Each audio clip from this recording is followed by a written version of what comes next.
The self is not an illusion. Here's what the Buddha said you actually are. Most people who encounter Buddhism come away with a single, dramatic takeaway. The self is an illusion. You don't really exist. It's all empty. This is a misreading. And it is a misreading that matters. Because what the Buddha actually taught is more interesting, more precise, and far more useful than the idea that you are nobody. The Buddha never said the self is an illusion. What he said is that what you take to be a solid, permanent self, the thing you call me, is not a thing at all. It is a process. 5 processes, to be exact. Form, feeling, perception, fabrication, consciousness. 5 streams of activity running simultaneously, producing, moment by moment, the experience of being someone. And that distinction between a thing and a process is not a philosophical nicety. It changes everything. A thing can be owned, held, protected, lost. When you lose a thing, you grieve. When a thing is threatened, you defend it. When a thing starts to change, you panic, because things are supposed to stay. A process is different. A process can be observed. A process can be understood. And when a process is understood clearly, when you can watch it happening without mistaking it for something permanent, something begins to loosen. Not because the process stops, because the grip on it can. The 5 aggregates are not a list of ingredients that make up a self. They are a map of activities. And the map comes with a practical promise. Learn to see what is actually happening, and the suffering that comes from clinging to what was never solid begins, on its own, to dissolve. In our last episode, we traced dependent origination, the chain of conditions that gives rise to suffering. And along the way, we named 5 processes: form, feeling, perception, fabrications, consciousness. Today, we slow down. We turn the lens inward. We look at each one, not from the outside, as doctrine, but from the inside, as investigation. What is actually here, right now, when you look? This isn't the first time this channel has touched these waters. An earlier video explored anatta, not self, and what it means that nothing you can point to qualifies as a permanent you. What we haven't done is examine the 5 aggregates themselves, one by one from the inside, not as a teaching to accept, as something to investigate, so let's investigate. But before we can look at each aggregate individually, we need to understand what all 5 have in common. The single principle that makes this teaching unlike anything else in the world's wisdom traditions. Act 1. 5 processes. The principle. Most traditions that examine the self treat it as a composition problem. What are you made of? Body and soul, matter and spirit, the physical and the mental. 2 ingredients, 3 ingredients, however many. The assumption is the same. You are a structure, built from parts, and wisdom means understanding how the parts fit together. The Buddha did something different. He looked at the same question, what are you? And instead of listing parts, he listed activities, not what you are made of, what is happening. In a text called the Kājanya Sutta, SN 2279, the Buddha defined each of the 5 aggregates with a verb, not a noun, a verb. And this matters because verbs don't sit still. Verbs do things. Form, rūpa. Why is it called form? Because it is afflicted. It deforms. It is worn down by contact with cold, with heat, with hunger, with thirst, with flies, with mosquitoes, with wind, with sun, with creeping things. Form is not a stable container. It is something that is continuously being acted upon, and continuously acting. Feeling, vedanā. Why is it called feeling? Because it feels. It feels pleasure. It feels pain. It feels neither pleasure nor pain. That is what it does. Not what it is. What it does. Perception, saññā. Why is it called perception? Because it perceives. It perceives blue, yellow, red, white. Perception is the act of recognizing, categorizing, labeling, continuously, at each sense door. Fabrications, saṅkhāra. Why are they called fabrications? Because they fabricate. They fabricate fabricated form, fabricated feeling, fabricated perception, fabricated consciousness. This is the most unusual definition of the five, and we will return to it because it means something remarkable. Consciousness, viññāṇa. Why is it called consciousness? Because it cognizes. It cognizes what is sour, bitter, pungent, sweet, alkaline, salty, not salty. 5 definitions, 5 verbs. Each aggregate named not for what it is as a substance, but for what it does as an activity. Form deforms. Feeling feels. Perception perceives. Fabrications fabricate. Consciousness cognizes. Thanissaro Bhikkhu, the translator and scholar whose work this channel draws from most often, puts it plainly. These are best understood, he writes, not as objects, but as activities. Even the body, which is the closest one to being a thing, when you look at it very carefully, you see that there is a lot of activity going on in there. This is the first principle. The 5 aggregates are not 5 compartments of a self. They are 5 streams of activity that together produce the experience of being someone. They are not things you are. They are things that happen continuously, conditionally, and, this is the part that matters, without a permanent experiencer standing behind them, watching. Now, a clarification that sounds subtle, but prevents the most common misunderstanding of this teaching. It is tempting to hear 5 aggregates and think, so I am made of 5 processes instead of 5 things. Same structure, different label. I am still the sum of my parts. The parts are just moving. Thanissaro Bhikkhu addresses this directly. The Buddha, he writes, does not say that you are the 5 aggregates. What the Buddha actually says is that we create our sense of self out of the aggregates. The aggregates are the raw material, the activities, from which the feeling of being me is constructed moment by moment. But you are not identical to them. You are not the sum of them. You are doing something with them. And that doing is where both the problem and the freedom lie. Because the aggregates themselves are not the problem, as Thanissaro puts it. The aggregates are not the problem.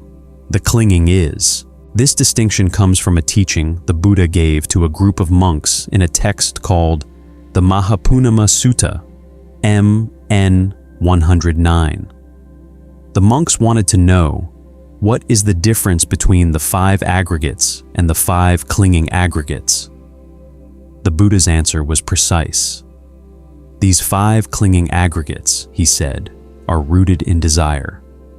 Whatever passion and delight is there, that is the clinging there. The aggregates themselves are just processes, form forming, feeling feeling, consciousness cognizing. It is the passion and delight directed toward them, the insistence that they are mine, that they are me, that they are what I am. That is what turns a neutral process into a source of suffering, not the river, the grasping at the river. This means the investigation ahead is not aimed at destroying something. It is not aimed at proving that you don't exist, or that experience is meaningless, or that the self is a fraud. The investigation is aimed at seeing clearly enough to let go of what was never yours to hold. the processes will continue. Form will form, feeling will feel, consciousness will cognize. What can stop is the clinging, and the clinging stops not through force, but through understanding. There is a moment in that same teaching, MN 109, that is worth pausing on, because it shows the Buddha anticipated the exact objection a thoughtful person would raise.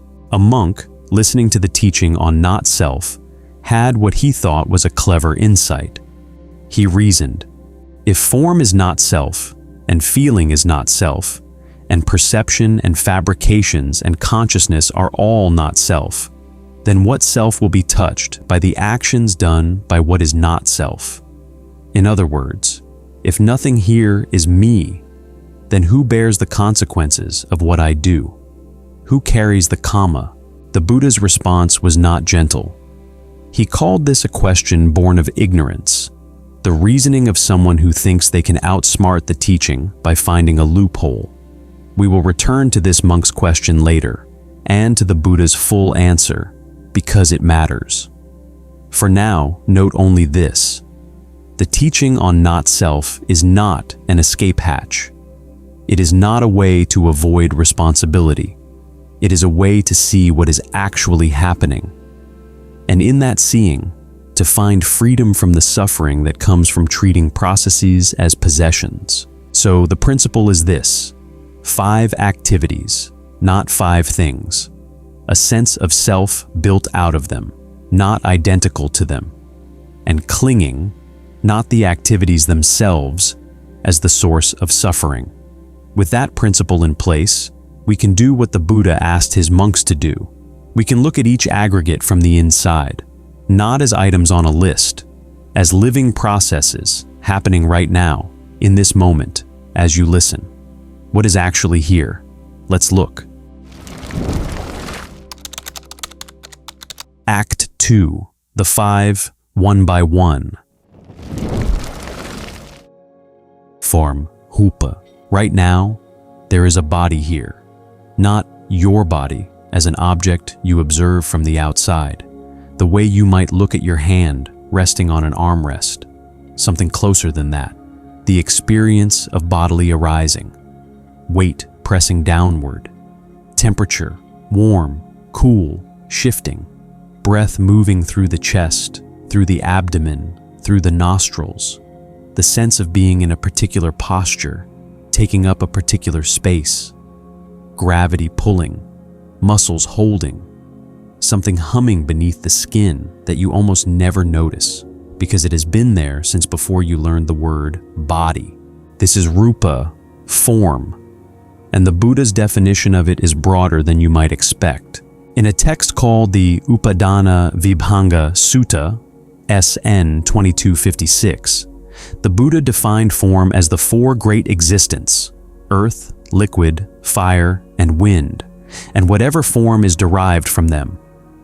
In the language of the suttas, this means solidity, cohesion, temperature, and movement, not abstract elements, qualities of direct experience, the hardness of bone, the flow of blood, the warmth of skin, the motion of breath. Form is the entire field of material experience. Everything that has physical quality, everything that can be contacted, everything that presses back when you press against it. Its condition is nutriment. Form depends on being fed, on food, on air, on warmth, on the conditions that sustain physical existence. Remove the nutriment and form ceases. This is not metaphor. This is observation. A body that is not fed disintegrates. And even a body that is fed is always in the process of changing. Cells replacing, tissue rebuilding. The body you had 7 years ago shares almost no material with the body sitting here now. When you look at form closely, you find it is not a stable object. It is a process of arising, persisting briefly, changing. Even as you sit perfectly still, something is always happening. The breath has not paused. The heart has not stopped. Temperature is shifting. Sensations are appearing and disappearing across the surface of the skin, faster than you can track them. Form is the most solid seeming of the 5 aggregates, and even form, upon investigation, is activity all the way through. The Buddha was sitting beside the Ganges when he taught the similes for the aggregates, SN 2295. He had been watching the river, and he said, "Suppose a large glob of foam were floating down this river, and a person with good eyesight were to see it, observe it, and appropriately examine it. To that person, it would appear empty, void, without substance. For what substance would there be in a glob of foam?" In the same way, the Buddha said, a monk examines any form, past, future, or present, internal or external, coarse or subtle, near or far, and it appears empty, void, without substance. Not because the body is not real. The foam is real. You can touch it, hold it, watch it float. But when you examine it, when you look for the substance, the solid core, the thing that makes it what it is, you find nothing fixed, just conditions holding together temporarily. Just air wrapped in a thin film of water. Just form, forming. Form is the most obvious of the 5. What comes next is the fastest. Feeling.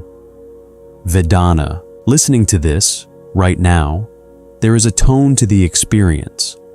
Something about what you are hearing is drawing you in, or pushing you away, or landing as neutral, neither interesting nor boring, just present. This is not an emotion. It is simpler than that, faster, a raw coloring of this moment, arriving before you have time to form a thought about it. This is vedanā, feeling. And it is one of the most misunderstood terms in the entire Buddhist teaching, because in English, feeling suggests emotion, sadness, joy, anger, grief. But vedanā is not emotion. Vedanā is what comes before emotion, the bare tone of pleasant, unpleasant, or neutral that accompanies every moment of conscious experience. The Buddha defined feeling as 6 classes, one arising from each type of sensory contact, SN 2256. Feeling born of eye contact, feeling born of ear contact, feeling born of nose contact, tongue contact, body contact, intellect contact. 6 doors, and at each door, the same 3 possibilities: pleasant, unpleasant, or neither. That is all vedanā does. It tones, it colors, pleasant, unpleasant, neither. Before you can name what you are experiencing, before you can form an opinion about it, before you can decide whether to pursue it or avoid it, vedanā has already arrived. It is the first whisper of reactivity, the seed that, if unobserved, grows into craving, into grasping, into the entire chain of suffering. This is the same vedanā we traced in our last episode on dependent origination, the junction where contact meets craving. There, we saw it as a link in the chain. Feeling arises from contact, and from feeling, craving arises. Here, it appears again, as the second aggregate, one of the 5 streams that constitute experience. 2 angles on the same phenomenon. In the chain, vedanā is the hinge, the point where a neutral process can tip into suffering. Among the 5 aggregates, vedanā is the coloring, the raw, effective tone of every waking moment. The distinction between vedanā and what comes next, perception, is important. Vedanā does not name, it does not label, it does not say this is good, or this is a threat, or this is boring. It just tones, pleasant, unpleasant, neither. That is it. What comes next, the naming, the categorizing, the filing, is a different aggregate entirely. The Buddha compared feeling to a water bubble in heavy autumn rain, SN 2295, appearing and already vanishing as it appears. You see the raindrop hit the surface. A bubble forms, round, glistening, seemingly whole, and then it is gone. It lasted less than a second. This is feeling. Not the elaborate emotional narrative you might construct around it. Not, I am sad, or I am happy, or I am anxious. The raw flash of pleasant or unpleasant that appeared before the narrative had time to form, and that is already passing by the time you notice it. Watch for it, right now. What is the tone of this moment? Not the thought about it. The tone itself. It is already changing, isn't it? Vedanā does not name. What names? That is a different stream entirely. Perception, saññā. Right now, you are hearing words, and you are doing something remarkable with them. Something so fast, so automatic, that you do not notice you are doing it at all. Each word arrives as sound, and instantly, before you can think about it, it is recognized, categorized, filed. That is English. That is a sentence about perception. That concept is familiar. That concept is new. Recognition upon recognition upon recognition. So rapid and so seamless that it feels like simple understanding. It is not simple. It is an aggregate. This is saññā, perception. And the Buddha defined it with a striking specificity. Perception perceives, he said, SN 2279. It perceives blue, yellow, red, white. The canonical examples are colors, the most basic acts of distinguishing one quality from another. This is what saññā does. It recognizes, it categorizes, it labels, it picks out the distinguishing marks of experience and files them under known. 6 classes of perception, 1 for each sense door, SN 2256. Perception of forms, perception of sounds, perception of smells, perception of tastes, perception of tactile sensations, perception of ideas. At every sense door, the same activity. This is recognized as this. That is categorized as that. Perception and consciousness are easy to confuse. Both seem to involve knowing, but they are different processes doing different things. Consciousness, the 5th aggregate, is the bare fact that something is being registered. I meets form, and something is known. That is consciousness. Perception is what the mind does with that registration. It recognizes, it categorizes, it labels. That is a face. That is a threatening tone. That is irrelevant. That is beautiful. The registering is consciousness. The labeling is perception. Consciousness is the light turning on. Perception is the mind reaching for its filing system. And this is where perception becomes dangerous. Not morally dangerous, but practically dangerous for anyone interested in seeing clearly. Because perception operates on autopilot. It labels before it investigates. It categorizes before it examines. It stamps known on things that have not actually been looked at. When you recognize someone as an enemy before they have spoken, when you perceive a situation as threatening before you have examined it, when you categorize an experience as unimportant before you have fully felt it. This is saññā operating on autopilot. Perception that labels first and investigates never. The Buddha compared perception to a mirage, SN 2295, a shimmer in the summer heat. From a distance, it looks like water. You walk toward it. You arrive. Nothing. The appearance was real. You genuinely saw something. But what you perceived was not what was there. Perception constantly presents us with what looks like certainty. This is this. That is that. And upon investigation, the certainty dissolves. Not because reality is unreal, because the label was faster than the looking. This is where most explanations stumble. Because the next aggregate, the fourth, is the one that operates behind everything else. And it is the most complex, the most misunderstood, and the most revealing of the five. Fabrications, saṅkhāra. This aggregate is where most explanations of the five aggregates lose their footing. You may have encountered it translated as mental formations, a phrase that sounds technical and tells you almost nothing, or volitional activities, closer but still opaque. Thanissaro Bhikkhu translates it as fabrications. And the reason he gives for this choice is worth understanding, because the word itself carries the teaching. Fabrications captures something that other translations miss. It holds both senses at once: the act of fabricating, actively constructing, putting together, shaping, and the fabricated product. Something is being built, and something has been built.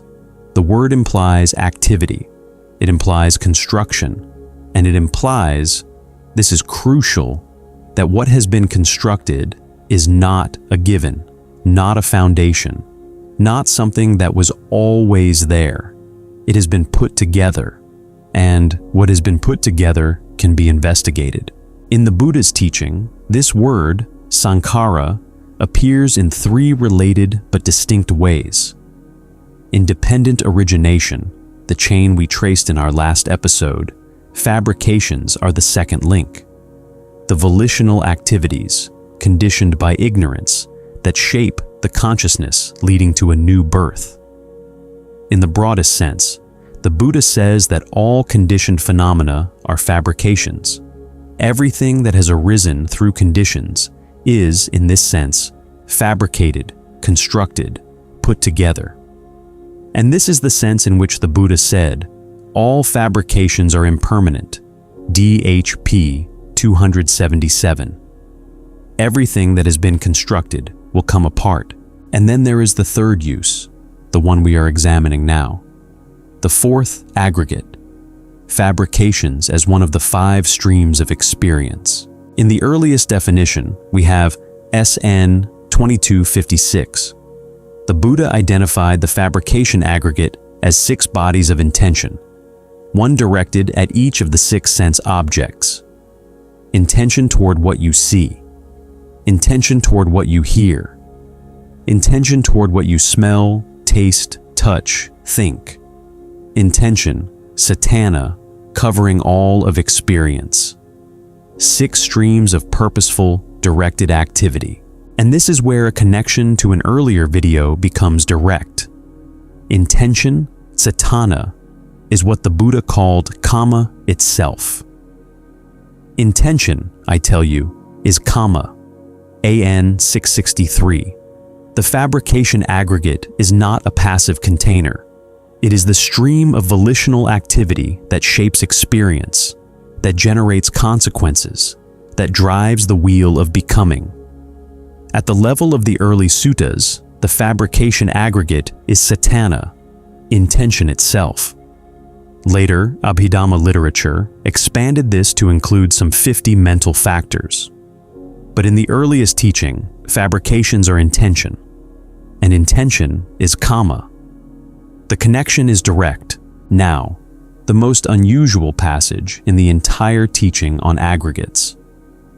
In the Kajjanya Sutta, SN 2279, the Buddha offered what amounts to an etymology. Why call them fabrications? Because they fabricate the fabricated. And what is the fabricated that they fabricate? For the sake of formness, they fabricate fabricated form. For the sake of feelingness, they fabricate fabricated feeling. For the sake of perceptionhood, they fabricate fabricated perception. For the sake of consciousnesshood, they fabricate fabricated consciousness. Read that again, slowly. Fabrications do not just shape one aggregate, they shape all 5. They take the raw potential of experience, the possibility of bodily sensation, of effective tone, of recognition, of knowing, and fabricate it into experienced reality. They are the intentional, purposeful activity that makes the difference between something being present and something being experienced. This is why there is something of an anomaly, as Thanissaro points out, in that the term fabrication covers all 5 aggregates and yet is listed as one of the 5. There is also a related but distinct framework worth mentioning honestly, because it appears in many Buddhist teachings, and it is easy to conflate with what we are discussing here. In the Kulavedalla Sutta, MN 44, the Nun Dhammadinna, whose explanation the Buddha later confirmed, described 3 types of fabrication. In and out breaths are bodily fabrications. Directed thought and evaluation are verbal fabrications. Perceptions and feelings are mental fabrications. This is a different classification from the 4th aggregate. It describes how fabrication operates across different domains, body, speech, and mind, not what the fabrication aggregate itself contains. The 2 frameworks are related, they are not the same, and treating them as interchangeable leads to confusion. What does the fabrication aggregate feel like from the inside? This is the most active aggregate, the one that most feels like you. Right now, something is attending. Something is choosing which part of what you hear to emphasize and which to let pass. Something is generating a response, agreement, skepticism, curiosity, resistance. Something is composing an inner monologue about what is being said, forming a reaction, preparing a thought. Watch it. What is doing the choosing? What is making the decisions? What wills the willing? Intention is happening, continuously, unmistakably. But can you find the intender? Can you locate the fixed point from which the intention issues? As Thanissaro writes, what you begin to realize as your understanding of meditation grows more subtle is that you not only feed on your present experience, using the activities of the aggregates, but you are also feeding on the activities that you do to shape that experience. You see that fabrication is composed of acts of intention and attention. You are not just experiencing, you are constructing what you experience. And you are doing it with this aggregate right now, whether you notice it or not. The Buddha compared fabrications to a banana tree, SN 2295. A man goes into the forest looking for heartwood, solid, durable wood at the core of a tree. He finds a banana tree. It is straight, young, enormous in height, impressive from the outside. He cuts it at the root, chops off the top, begins peeling away the outer skin, layer after layer. He peels and peels, looking for the heartwood. He does not even find sapwood, to say nothing of heartwood. This is the longest and most elaborate of the 5 similes. It is the only one with plural pronouns. Seeing them, observing them, they would appear, reflecting the plural nature of fabrications. And the image is precise. You feel certain there must be a fixed intention maker at the center, something solid behind all this choosing, all this willing, all this fabricating. The banana tree looks substantial from the outside. You cut into it, expecting a core. What you find is more layers, not nothing. The layers are real, each one wrapped around the next, but no heartwood, no fixed center from which the intention issues.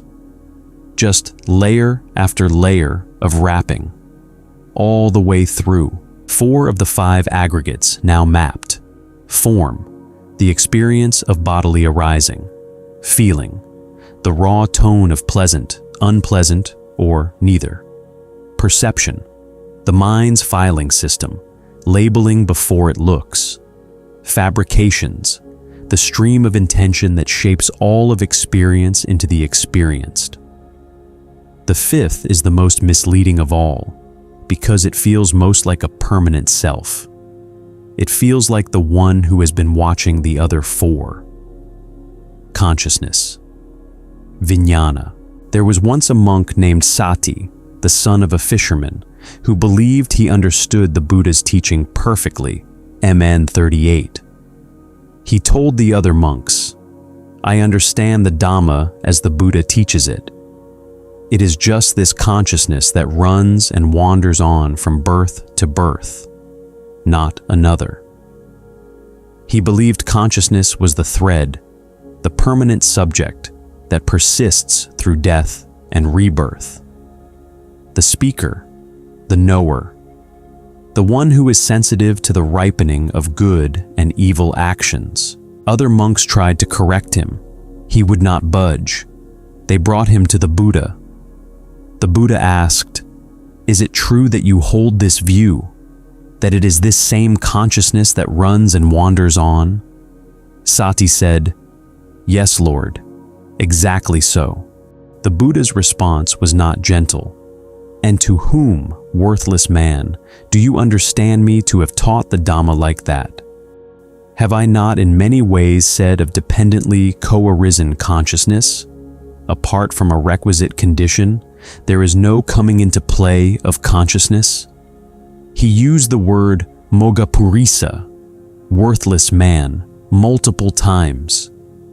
Sāti sat silent, abashed, shoulders drooping, head down, brooding, at a loss for words.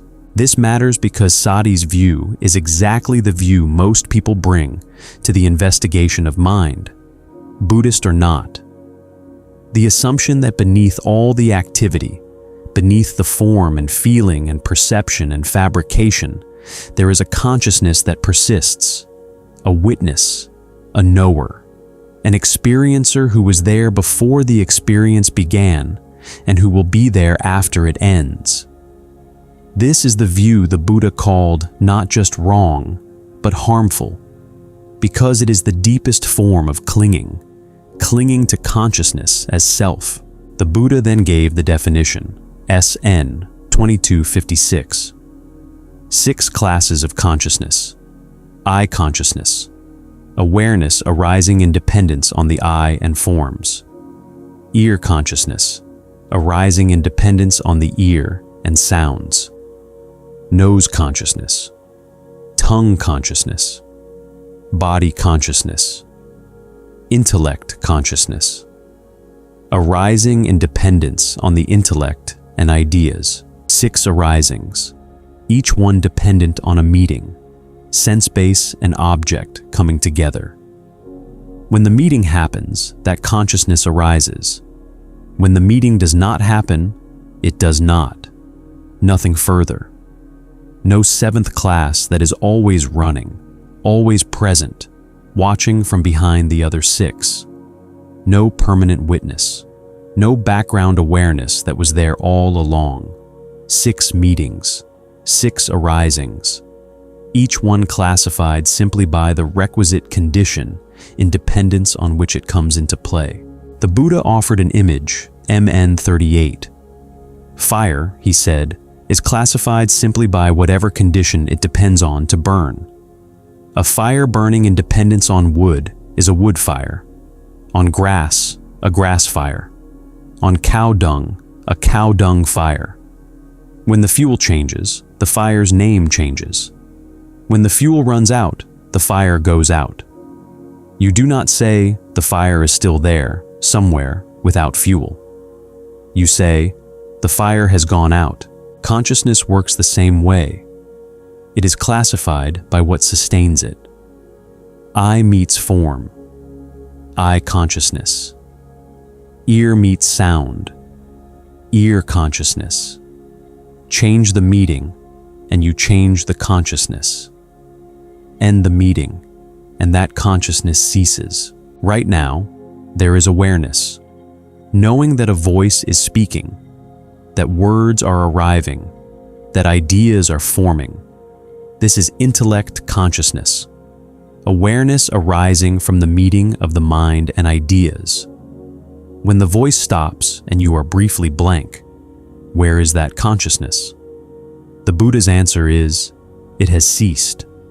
That particular arising, dependent on that particular meeting, is over.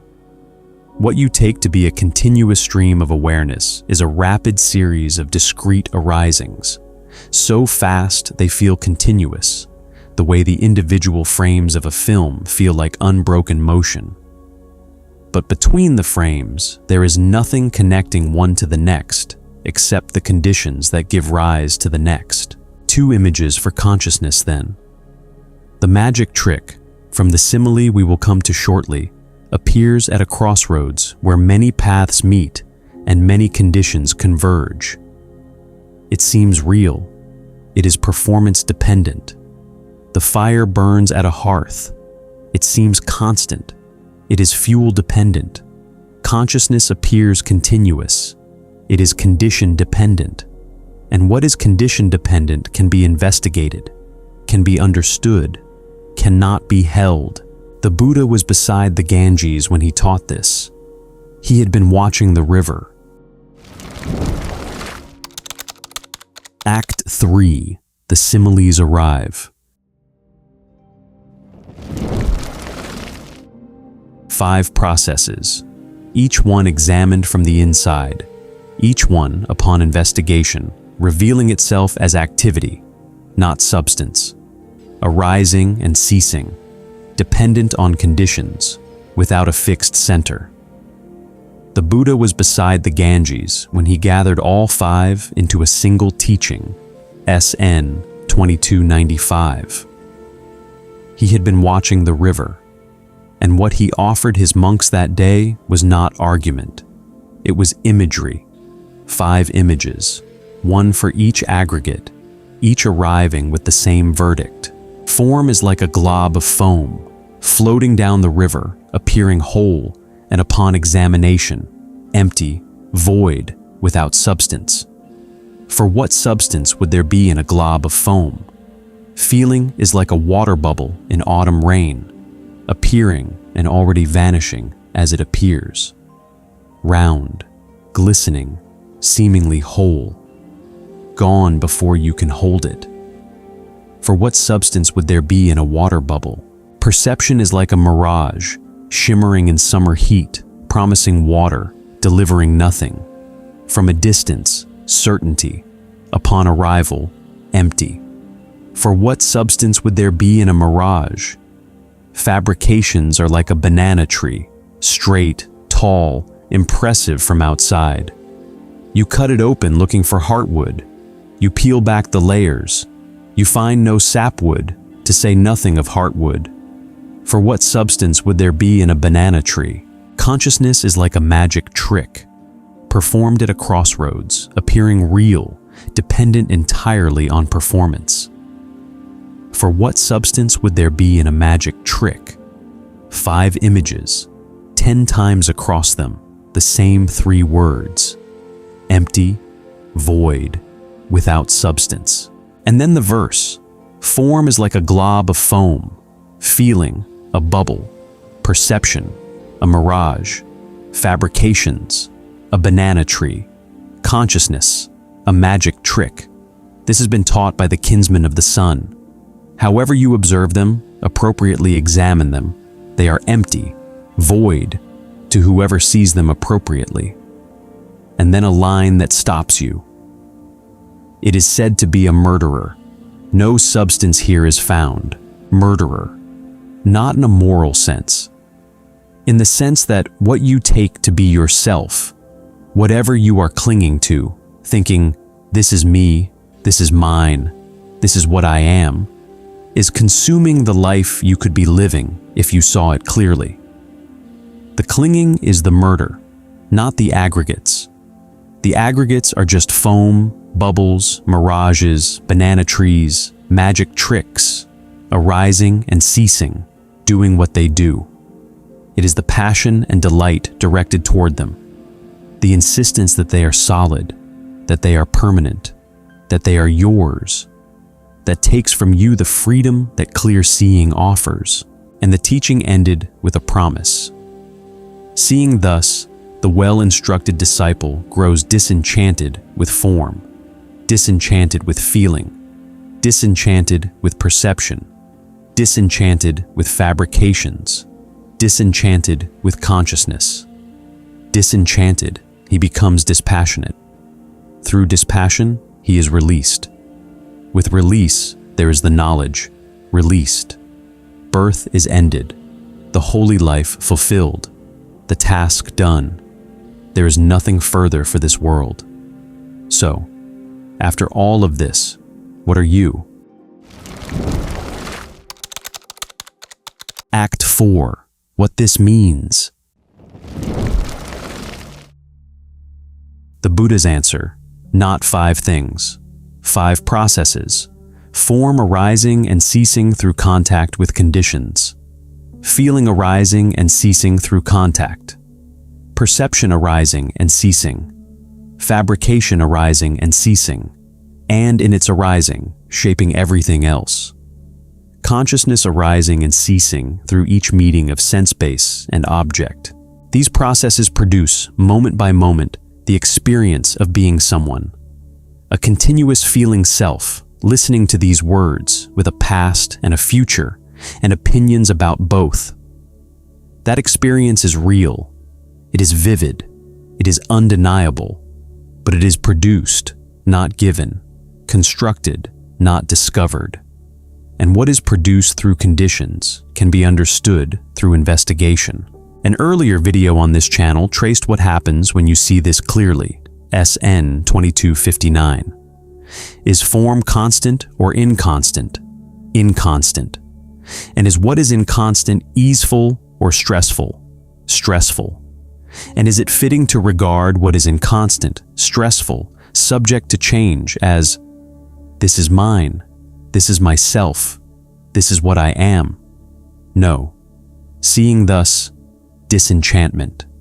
Through disenchantment, dispassion. Through dispassion, release.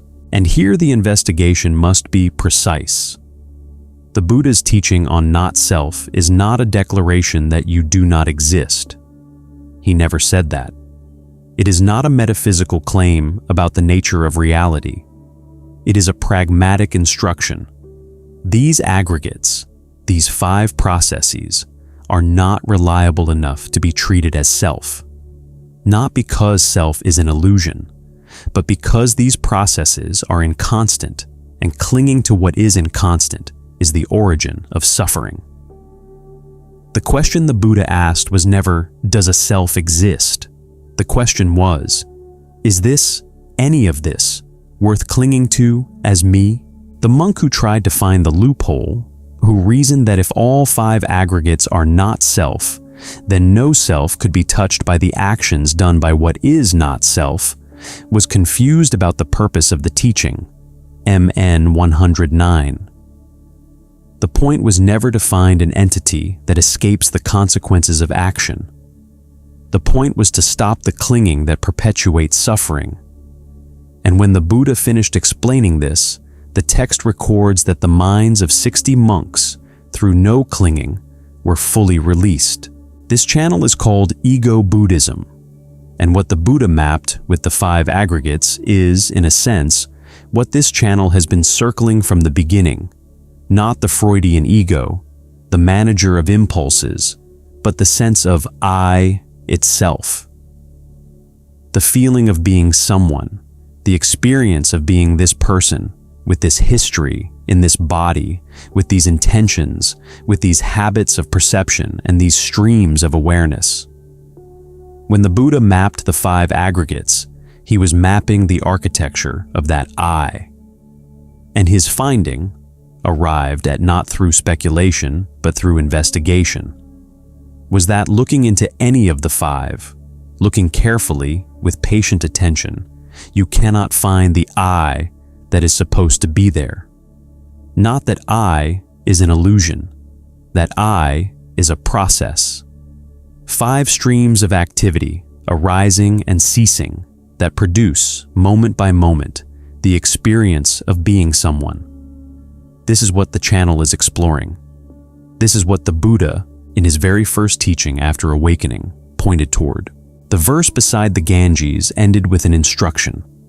A monk, persistence aroused, should view the aggregates by day and by night, mindful, alert, should discard all fetters, should make himself his own refuge, should live as if his head were on fire, not as a philosophical exercise, not as a belief to adopt, as an ongoing examination. What is actually here? What is arising right now? What is ceasing? What is this exactly that feels so much like me? The investigation is the practice. And the practice, followed honestly, persistently, without needing to arrive at a dramatic conclusion, ends where the aggregates begin to loosen their grip. Not because you have suppressed them, or escaped them, or declared them unreal, because you have seen through them clearly enough to stop mistaking them for something to hold.